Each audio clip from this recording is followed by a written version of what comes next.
pwedeng pa-right. No? Ayun sir, na-adjust natin siya. Up and down sa left side. Pag maglilipat lang naman tayo ng view sir, ganun lang. Swipe lang natin. Ito naman sa likod. Kung gusto mo naman, i-split siya. Ito, front and sa rear. Nasa inyo sir kung saan kayo komportable habang driving, no? Sir. Ganun, maganda yung dalawa. Opo, nasa ano naman yan. Tapos pag gagamitin natin sa mirror, no? Ito, sa ilalim, pipilitin mo naman yan.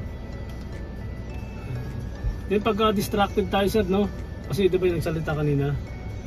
Aralin po muna natin to habang driving, habang nagdadrive tayo. Kung hindi naman siya distracted habang nagdadrive, okay lang siya naka-on.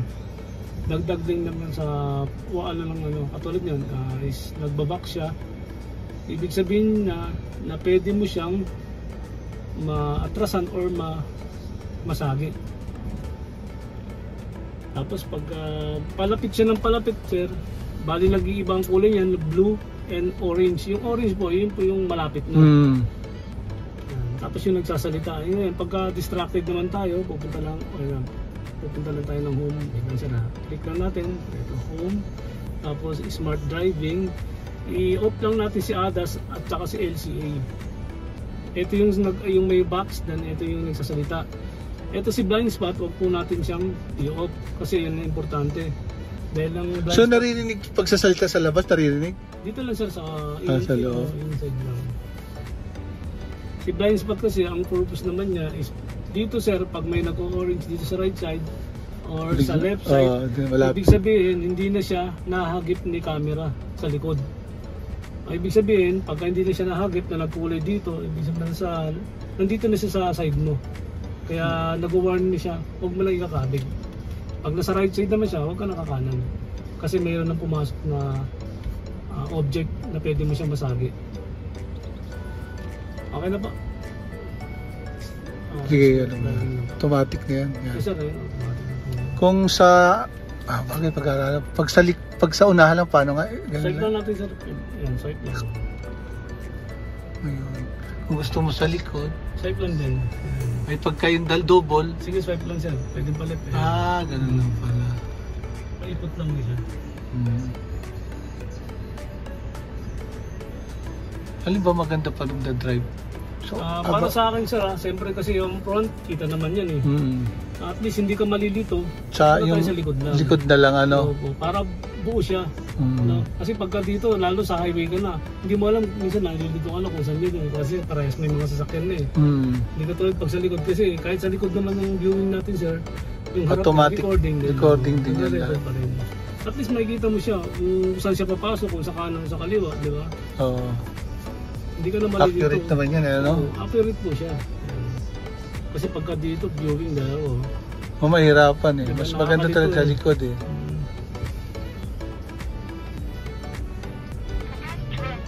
Ayun yung sasalita sir doon. Yun lang, i-off mo lang to sir. Home ka lang, tapos smart driving. Then ito i-off mo lang to. Para? Yun sir, yung mawala na yung sasalita. Tapos back, ito lang? Tapos back lang. Tapos driving recorder na. Lagi kong ipindutin yung driving recording? Hindi sir, kasi pagka pumunta ka ng mga settings, di ba? Pero pag yan, automatic na yan? Automatic sir. Halimbawa, may ano ka lang, pupunta ka ng mga settings or may kakalikutin dito. Siyempre, pupunta tayo ng home. Di ba, hanapin natin yung mga icon na kung saan natin yung open.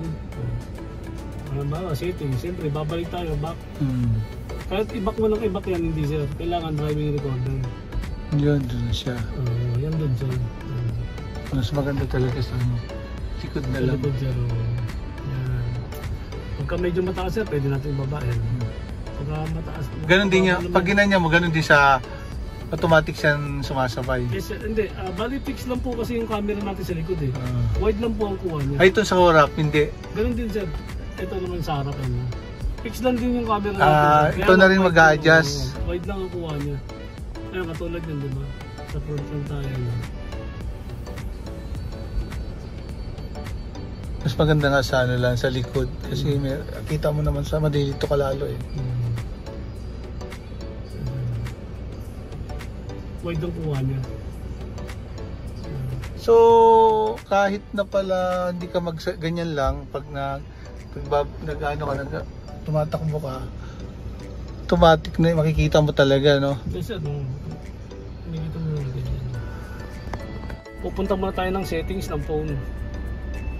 Then open natin si Wi-Fi. Kailangan lalabas si DVR dito sa phone natin. Pagka lumabas yung DVR, i-click lang natin siya. Click. Then ang password niya 128 1 2 3 4 5 6 7 8. Disconnect lang natin siya.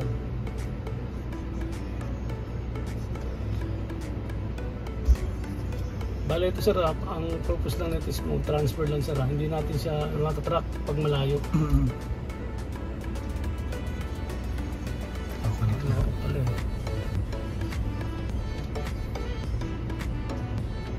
Binidyo ko para lang. Then connected na sir, no? Babalik tayo sa app na Roadcam. Click lang natin.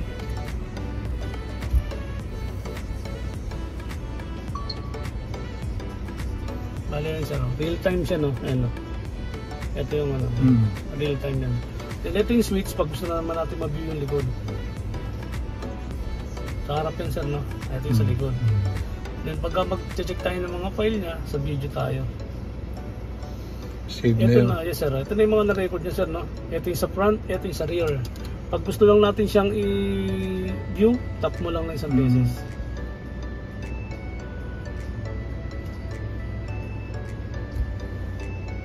Ayun na.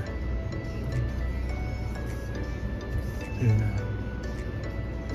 Kada ano pala naka-record yan, no? Yes sir, pag start siya ng engine sir, recording na agad yan, automatic na yan. Ito yung sa front, no? Bali, pag gusto mo naman siyang i-download, balik lang tayo, pupunta na tayo ulit dito. Then, long press mo lang sir, download dito sa left side, then ito yung delete sa kanan. Okay na po.